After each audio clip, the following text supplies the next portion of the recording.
Hello again, super agents. Chris here from Sellstate Alliance Realty. Today, let's tackle a question I often hear. So I know how to work on gaining more followers, but who should I be following on social media? When it comes to following others on socials, it's crucial to rethink our approach. It's not just about randomly hitting the follow button or maxing out your followers.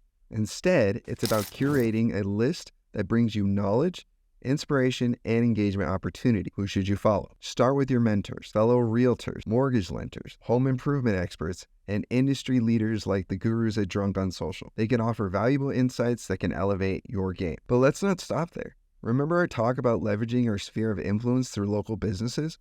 Extend that support to social media.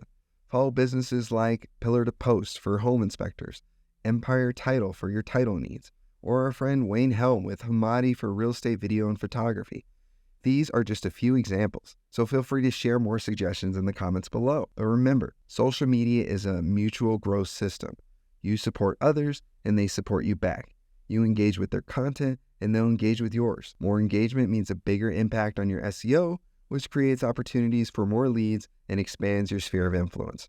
So let's commit to becoming connected real estate professionals by staying ahead of the curve and engaging with the right people. And remember, success begins right here at Sellstate Alliance Realty. Thanks for watching.